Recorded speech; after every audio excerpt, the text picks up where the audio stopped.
Rodolfo e Anita eu tive o privilégio de criar na DPZ em parceria com Francisco Petit no início dos anos 70. Naquele momento não tinha existido ainda um casal protagonizando a propaganda de um banco.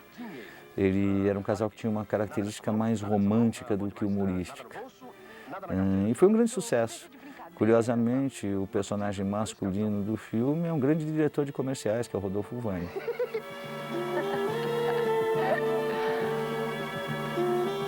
O Itaú tem as máquinas Itaú Cheque para você tirar dinheiro a qualquer hora e tem os melhores serviços que um banco pode oferecer.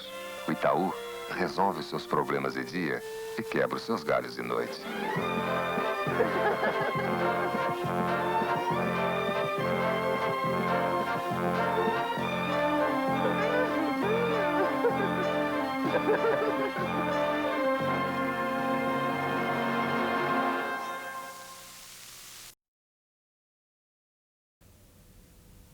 Você já ouviu falar que um homem depois dos 40 anos fica ultrapassado, sem chance de se realizar profissionalmente?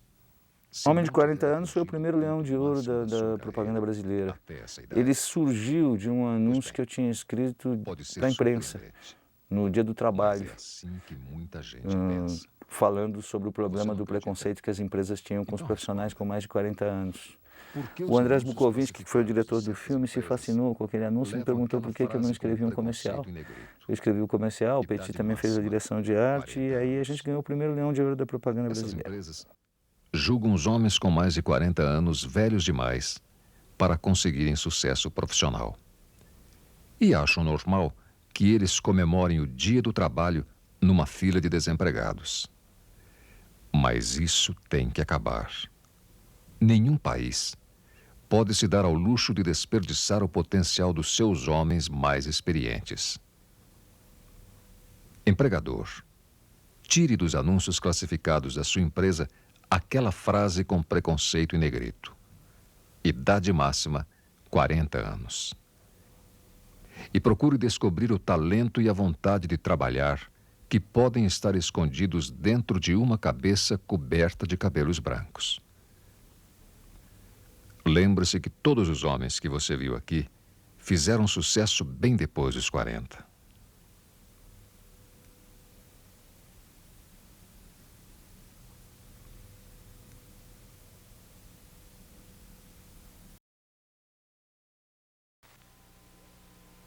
Querida Neuza, espero que esta encontre você.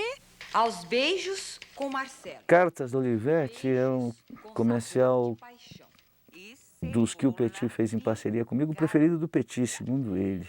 Porque ele gosta que tem assim, uma conotação meio cultural, tem uma citação do Fernando Pessoa nesse filme. Então, é um filme bacana. Hoje talvez eu saberia escrever esse filme um pouquinho melhor, mas naquela época ele era muito bom. É um fingidor. Finge tão completamente. No Dia das Mães, dê uma Olivetti de presente. A Olivetti tem um modelo de máquina para cada modelo de mãe. Um beijo, Célia. Aguarde o próximo capítulo. E sirva bem quente, com cópia para os jornais. Fim. Esse filme do Nuno Leão Maia, da Bombril, foi o primeiro comercial feito para a Bombril na DPZ antes do Carlinhos Moreno. A gente, um ano antes, tinha feito uma campanha para a Rede Globo de televisão chamada Mexa-se. E nessa campanha o Nuno Leão Maia fazia um sujeito que ajudava a mulher a lavar louça. Isso fez muito sucesso. E aí a gente resolveu pegar aquilo como um gancho, dizer assim, pô, já que o cara é conhecido como o cara que lava louça, por que ele não lava louça com o Bril? Isso abriu o caminho, até porque tem uma desmunhecada e tal, para a história de fazer um personagem mais delicado, mais leve, um personagem homem vendendo produto de limpeza que desembocou no ano seguinte, em 78, no Carlinhos Moreno.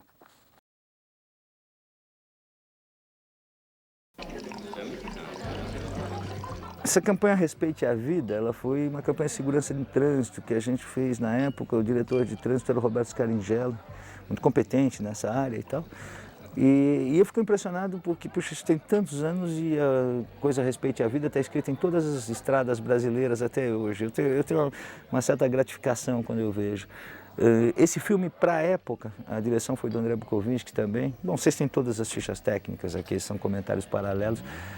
Esse filme, para a época, era um filme assim, percebido como um filme tecnicamente muito diferenciado. Hoje, possivelmente, a gente teria condições de, até por equipamentos, isso e aquilo, de fazê-lo de uma maneira mais sofisticada.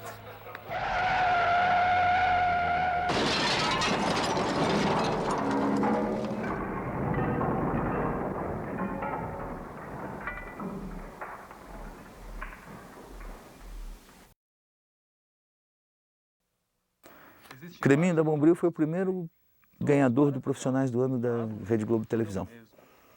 E foi o primeiro filme que fez um grande sucesso com o Carlinhos Moreno. Eu acho que o grande dado nisso é que tinha um inesperado, uma palavra que eu pus no texto, que dizia que o Bril tinha um negócio na fórmula. Nunca ninguém tinha dito que um produto tinha um negócio na fórmula. Era muito coloquial. Dá um jeito na mão, passa um creminho. Bril, o lava-louça super concentrado da Bombril. Agora você vai conhecer a minha casa. Vamos indo. Cuidado com o cachorro. Não tem perigo. Terreno Vazio é um filme que eu adoro, com a atuação impecável do Everton de Castro. Eu gosto muito dessa relação de os ruídos substituindo a imaginação do espectador e parecendo que ele está vendo a casa existente. E ele é muito óbvio, né? Todo sujeito que tem um terreno, ele fica imaginando como vai ser a casa e fica enchendo a paciência dos amigos, contando como vai ser a casa. Titio. Oi. O Banco Itaú financia a compra ou construção daquela casa ou apartamento com que você tanto sonha. A piscina. Cuidado, não vai cair, hein? Não. Como é? Vai dar um mergulhinho agora ou quer tomar um drink? Um drink, né? Aqui. Itaú, pode entrar que a casa é sua. E o apartamento também.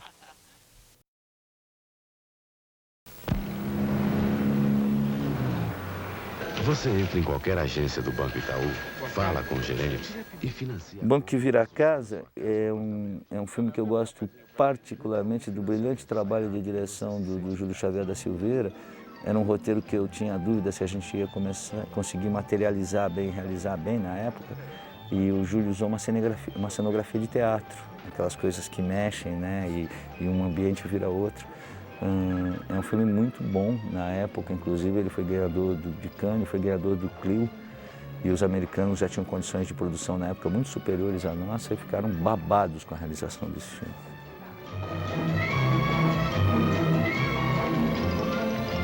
O senhor aparece qualquer hora, vem tomar... Financia sua casa ou apartamento no Itaú. Conhece minha esposa? O banco onde você pode entrar que a casa é sua.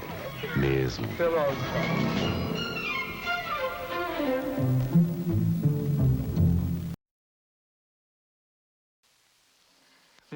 O Esponja da Bombril, mais um dos filmes da série com o Carlinhos, né? Talvez não seja dos mais engraçados dele, mas é um filme de todo jeito que foi o filme que fez a transposição do personagem para o produto principal da companhia, que era a esponja de aço Bombril. Até aquele momento o Carlinhos estava anunciando só os outros produtos, os lava-louças, a linha que não era mais popular da Bombril. Então ele tem essa relevância.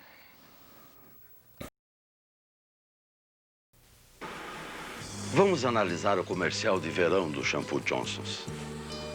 Ele inicia com uma jovem... O Verão Shampoo Johnson's é um filme que faz uma coisa muito legal, que é o primeiro filme que se utiliza de metalinguagem na propaganda brasileira. Na época, quando eu apresentei, inclusive eu fiz a besteira de dizer isso na reunião para o cliente, eu usei a palavra metalinguagem, eu tinha umas leituras meio pretensiosas e quase o filme não foi aprovado por causa da palavra que era pretensiosa. Mas depois o filme foi um grande sucesso. Inclusive esse filme, o Carralli, que naquele início dos anos 80 era a grande estrela da publicidade norte-americana, em Cannes disse que esse filme era a coisa mais revolucionária que ele tenha visto, inclusive publicou isso num anuário americano, como que os americanos tinham que aprender a fazer comerciais com os brasileiros e tal. É legal isso. Ele mexe nos cabelos da caçula, mas o que ele quer mesmo é paquerar a mais velha. Shampoo Johnson's, o lado suave do seu dia a dia. O Meia John Tex foi um filme interessante pelo seguinte, naquela época era proibido anunciar camisinha. É curioso, né? Como mundo. né? Hoje o governo pede, pelo amor de Deus, depois do fenômeno AIDS, para que se anuncie camisinha. Naquela época a camisinha era proibida. E existiam muitas pressões, inclusive de entidades religiosas e tal. Mas a gente tirou a ideia desse filme do fato de que o Papa tinha feito uma manifestação contra o anticoncepcional e não tinha feito contra a camisinha por ser natural, não ter o remédio. E aí surgiu o termo anticoncepcional sem contraindicação. Devido às restrições, a gente fez a metáfora da perna.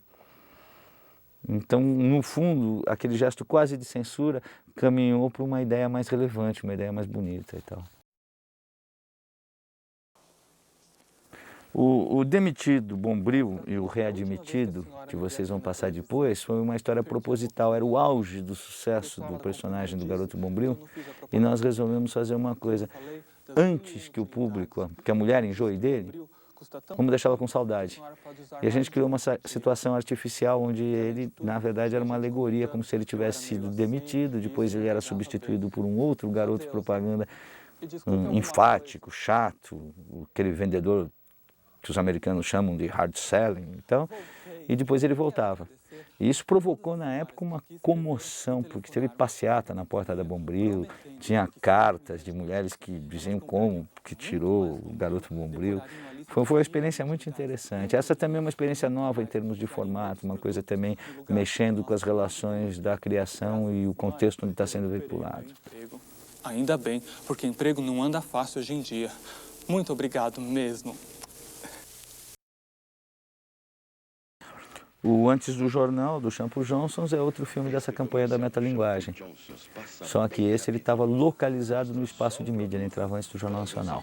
Também foi das primeiras experiências onde uma peça é feita especificamente para aquele contexto de veiculação.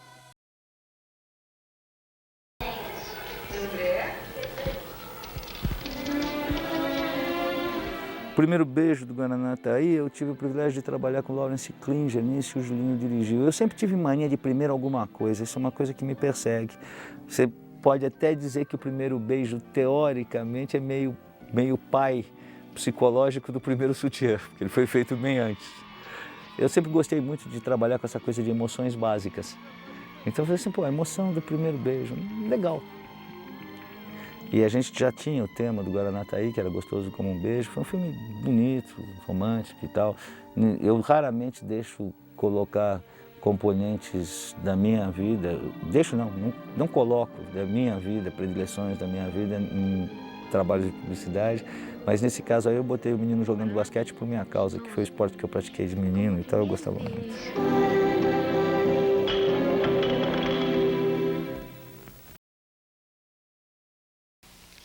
Amaciante Mon Bijou. É impressionante o sucesso que esse produto está fazendo. E olha que fazer sucesso tendo um concorrente como o Comfort não é fácil. Precisa ser muito bom.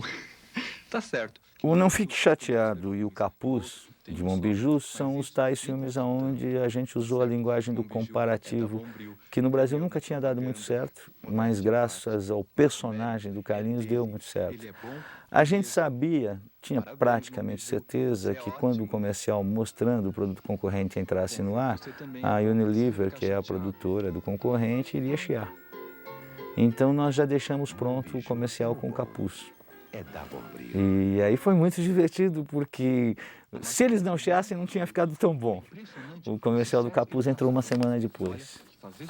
Esses também eu acho que não é fácil. O pessoal que está acompanhando o DVD está vendo na sequência. 2 perfumes e outro tem um só. Mas isso nem conta tanto. É que ele é bom mesmo. Parabéns, Mon Bijou. Você é ótimo. Você também é bom, não fica chateado. Só que andou reclamando, não vai aparecer mais na televisão. Mon Bijou é o bom. É da Bombril.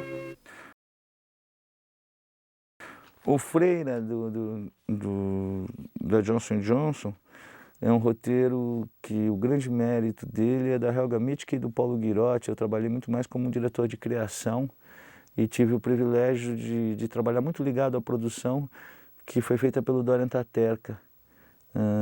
Tem uma direção de atores, das meninas, muito boa.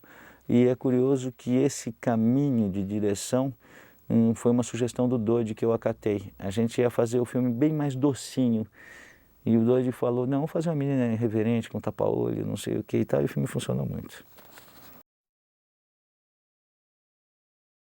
O Regan Chernenko, do Atari, eu tinha feito com o Gabriel, meu sócio, na W Brasil, desde praticamente do início, uma campanha muito boa anteriormente de Atari, lançamento de Atari, uma campanha muito interessante. É uma campanha até que meu filho, que é diretor de comerciais, hoje, com 9 anos de idade, ele está num dos filmes até.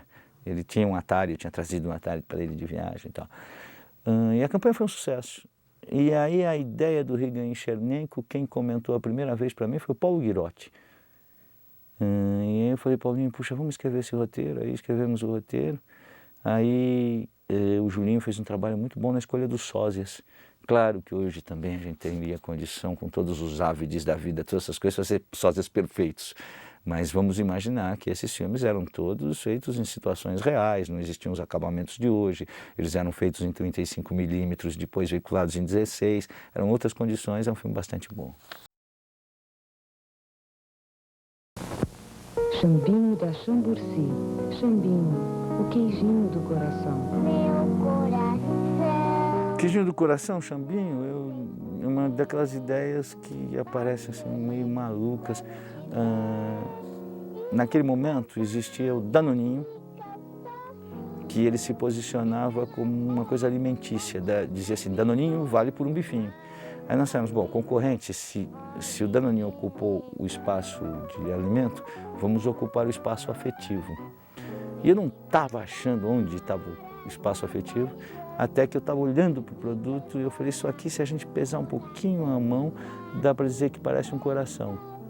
E aí, na hora, me surgiu a ideia de fazer as crianças cantando Carinhoso interligadas. E o filme é muito doce, muito bom. É uma campanha que resiste há anos. Até hoje tem o Carinhoso na comunicação do Xambinho.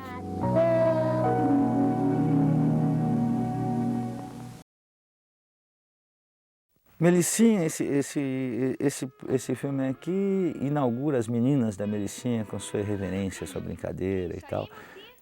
Eu gosto muito do diálogo desse filme, eu acho que esse filme tem um diálogo bem escrito. A gente procura sempre que filmes que tenham diálogo, por exemplo, um comercial de 30 segundos, você não tenha mais do que 16, 17 segundos de diálogo. Porque é assim que você permite que o ator tenha inflexão, tenha paradinhas, tenha coisas que vão seduzindo as pessoas. Depois desse eu trabalhei em vários outros com uma querida filhota minha, que é a redatora Camila Franco, que escreve diálogos muito bons, e eu brifava a Camilinha, dizia assim, vamos fazer as meninas Melicinha irreverente de novo, irreverente. Fizeram vários, né? Todos com muito sucesso. Pequeno atraso. Sabe o que é, professora? Esse é o reloginho que vende junto com essa Melicinha novinha que eu ganhei. Dá até dor de vinha Dudu de pressa com ela, então vim bem devagar e me... Daria pra dar presença pra mim, professora? Claro. Só meia hora, 10 segundos, sabe? Melicinha, agora vem com o reloginho. Tá na hora de você ter uma.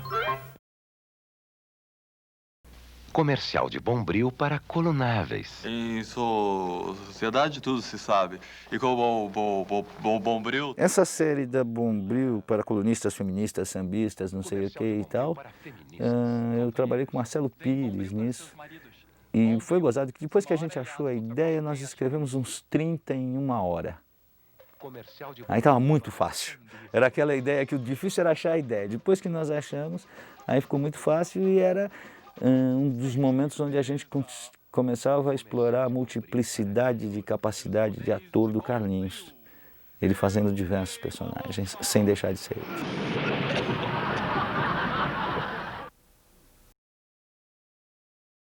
O Feia da Max Factor, a atriz é a irmã da Débora Bloch, a Debbie. Que a gente queria que não fosse feia, a gente queria que não fosse lindíssima e que fosse muito simpática.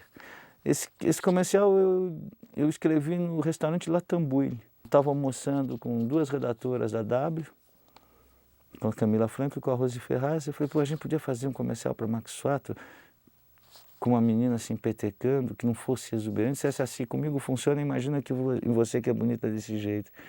E esse comercial foi gozado, porque esse comercial ganhou o prêmio fora, isso e aquilo, e depois ele foi copiado em uns 20 países por diferentes anunciantes de cosmético. Eu mesmo conheço uns 5, 6 totalmente chupados. O Sentado à Beira do Caminho foi o segundo comercial que a gente fez para o Posto São Paulo. O Posto São Paulo era muito pequenininho, concorria com os gigantes, com a Exxon, com a Shell e tal. Então aí a gente resolveu colocar como no Posto São Paulo que ele podia ser o melhor, o quê? Não, a única coisa que ele seria o maior em simpatia. E se criou o tema maior rede em simpatia, tinha outdoor com zebras, nós somos a maior zebra e tal. Aí a gente fez um comercial que eram os dois frentistas torcendo para entrar um carro no posto e nunca entrava. E o dia que entra um cara, era um cara para pedir informação. Mas eles davam informação perfeitamente, eles eram a maior rede em simpatia.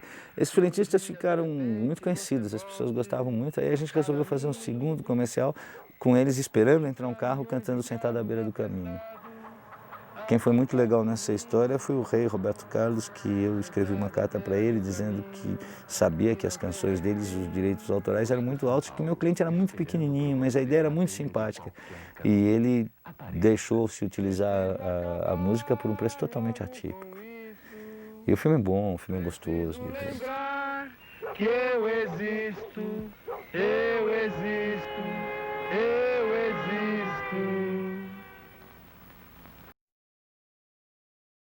O primeiro sutiã Valizera, a gente comentou, né? O primeiro sutiã, na verdade, ele surgiu da seguinte maneira: a gente precisava jovializar a marca Valizera, e mesmo sabendo que a maioria dos produtos deles eram de nylon, a gente queria que a comunicação tivesse a doçura e o tato do algodão. Aí eu, pirado com essa história de primeira coisa e tal, na hora me surgiu a ideia, na reunião com o cliente até, da história, como seria, eu falei, deve ser muito marcante para uma moça a experiência do primeiro sutiã. Aí eu não quis falar para o cliente na hora, para não parecer que era um chute, que era uma solução fácil. Mas acabou a reunião, eu desci, chamei a Rose Ferraz e a Camila Franco e falei, olha, eu tive uma ideia de fazer o filme de um primeiro sutiã de uma menina. Eu acho que vocês vão escrever melhor que eu. Aí elas me apresentaram o roteiro, aí eu mexi numa frase no final. O roteiro era esse que foi filmado. Aí teve um brilhante trabalho de casting do Júlio César Xavier da Silveira, que achou a Patrícia Lucchesi. A Patrícia, a gente tinha 30 meninas testadas, e era ostensivo que a Patrícia era a menina do filme quando a gente viu os tapes. Quando eu vi a Patrícia, eu falei, chega, não precisa ver as outras, tá? Temos a menina. E aí o filme foi muito bem realizado, aí a trilha é muito boa, aquele putinho, então deu tudo certo, né? Eu morro de vontade de fazer um revival desse filme com os dias de hoje, com a menina com algumas características. O quarto dela, em vez de ser daquele jeito, ter computador, a menina podia ter tatuagem, o cabelo de outro jeito, e quando ela fosse para a rua, em vez de cobrir o peito com o livro, ela desse uma puxadinha no zíper, quando o menino olhasse. Eu acho que ainda vou fazer um revival disso.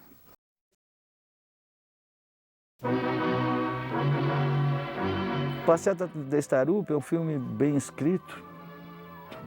Quem trabalhou nesse roteiro bastante foi o Nizam.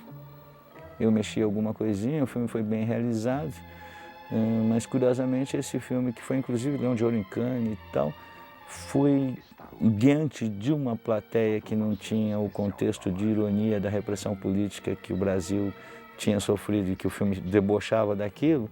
Muitas pessoas não entenderam aquilo e acharam que aquele filme incitava a violência. Então esse foi dos Leões de Ouro de Cannes, possivelmente dos mais vaiados da história do festival quando ganhou o prêmio. Era curioso porque a trilha original a gente tinha cogitado ser o My Way cantado pelo Sid Vicious do Sex Pistols. E depois a gente achou que contrastava mais com essa valsa. Se não for Estarupe, proteste. O Hitler é um filme que tem uma característica muito curiosa, feito muitos anos depois do primeiro Leão de Ouro da propaganda brasileira, que é o Homem de 40 Anos, ele tem uma abordagem técnica e estética tirada de lá, aquela linguagem de usar o grãozinho, o granulado que vai ampliando, o granulado do jornal. E é curioso porque mesmo hoje, quando a maioria dos jornais tem a presença da cor, a credibilidade jornalística na cabeça das pessoas é muito em preto e branco. E eu acho que isso faz boa parte do mérito desse filme, que é um filme muito bem escrito, muito bem construído. O Nizam tinha um texto curtinho, e mostrou esse texto. Aí o Gabriel falou para o Nizam, falou assim, não, faz uma pesquisa sobre a vida do Hitler. Aí foi feita uma pesquisa, da pesquisa que se refez o texto. Aí eu conversando com o André Bukovinski, a gente optou por essa coisa de realização similar do Homem de 40 anos. É um produto final muito consequente, né?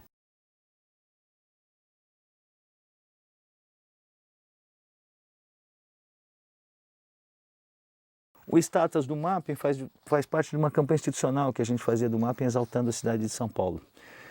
Os filmes anteriores tinham Quando São Paulo é Tóquio, passava no Liberdade, Quando São Paulo é Roma, que se passava no Bexiga e tal. E aí, para a coleção de inverno, a gente fez com as estátuas de São Paulo. O filme tem um raciocínio linear divertidíssimo. É gozado que eu gosto desse filme, esse filme fez sucesso, esse filme também ganhou Leão de Ouro em Cannes e tal. Agora, eu fiquei muito impressionado, de vez em quando você vê isso, de reações. Quem amava esse filme quando ele foi premiado eram publicitários ingleses, que consideravam aquela ironia das estátuas nuas, estar sem o que vestir, muito, muito inglesa. E a gente nunca tinha feito esse raciocínio aqui.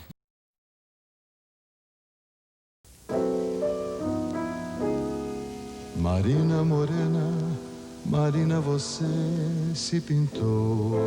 Marina do Boticário é a primeira aparição no comercial da Ana Paula Arósio, linda, né? Ela tinha acho que 13 anos de idade. A gente precisava de uma beleza como a dela para poder fazer o filme com esses closes, aquela perfeição dela. E o contraste da figura dela com a letra do Caymmi e a interpretação do Dick Farney, que era bem tradicional, eu acho que deixou o filme nos seus limites melhores. Ele é um filme de cosmética, para a época, moderníssimo e até hoje bastante bom. Me aborreci, me zanguei, já não posso falar. E quando eu me zango, Marina, não sei perdoar. Eu já desculpei muita coisa, você não arranjava outro igual. Desculpe, Marina, morena, mas eu estou de mal.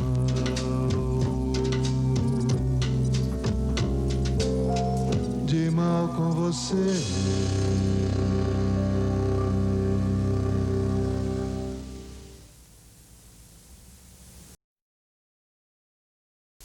A senhora vai ouvir agora o depoimento de quem mais... O Fernandinho Pinhobril fez parte de um trecho da campanha do Carlinhos Moreno, onde o Carlinhos Moreno fazia relações com ícones de outras campanhas. Então teve com o Bom de Boca, teve com o Elefante da Sica e teve com o Fernandinho. Perfumes, lavanda e floral. Bela camisa, hein, Fernandinho? Bela amaciante, hein, Carlinhos? Monbiju não é o único, mas é o bom. É da Bombril. Corrida no Parque é dos primeiros filmes de quando a gente estabeleceu a campanha da COFAP. A campanha da COFAP é um fenômeno porque ela mudou o nome de uma raça de cachorro, né? Esse cachorro se chama Dachshund e passou a ser chamado de Cofapinho. Você vê o anúncio até hoje. Assim, vendo o Cofapinho, compro o Cofapinho e tal. Essa campanha aconteceu uma coisa muito doida, que quando nós criamos a campanha, nós íamos produzir 3 filmes. E para isso foram treinados 3, 4 cachorros iguais. E depois a gente utilizaria os trechos que o cachorro fez melhor. E a gente não sabia de uma coisa, os cachorros faziam qualquer coisa. No dia da filmagem, eles não fizeram nada, porque eles não tinham sido treinados com luz de cinema. Quando ligou a luz, o cachorro estranhou. Aí nós tivemos que retreinar os cachorros com luz de cinema e aí eles passaram a fazer as coisas. Foi o Julinho Xavier da Silveira que dirigiu também.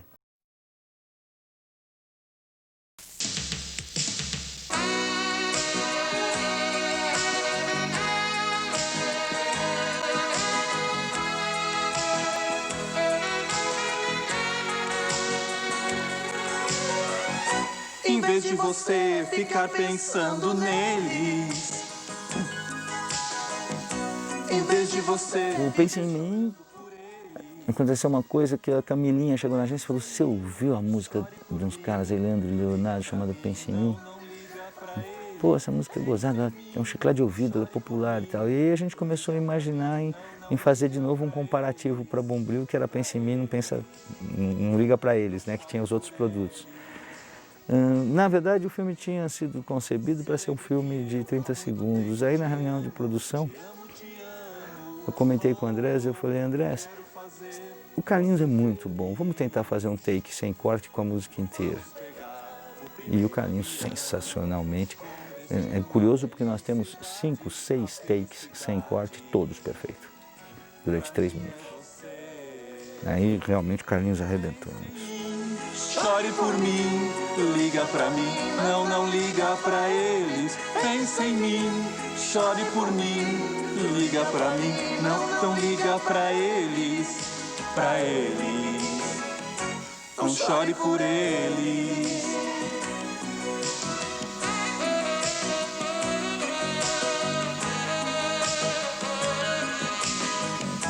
Ao invés da senhora ficar pensando neles, ao invés da senhora ficar chorando por eles, pense em Pinho Bril, chore por Pinho Bril. Mas Pinho Bril nunca fez a senhora chorar. Sabe por quê? Porque ele te ama. Se lembre que eu há muito tempo te amo, te amo, te amo. Oh, oh, quero fazer você feliz. Vamos pegar o primeiro avião com destino à felicidade. E a felicidade pra mim é você. Pinho Bril, Pinho Bril, Pinho Bril. Oh, oh, oh, oh, oh, oh, oh. Pinho Bril, Pinho Bril, Pinho Bril. Pra eles, não chore por eles. Todo mundo.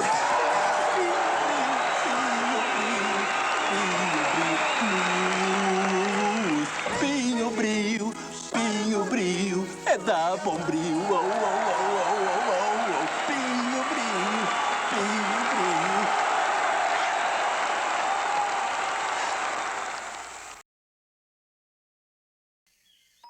O Entrevista a Quanto foi muito polêmico, era para responder aos filmes tradicionais de Homo, na época deu uma polêmica, por que vocês fizeram isso e tal, mas divertiu muito o público e com 1/3 da verba que tinha Homo, foi o filme que mais residual e lembrança tinha.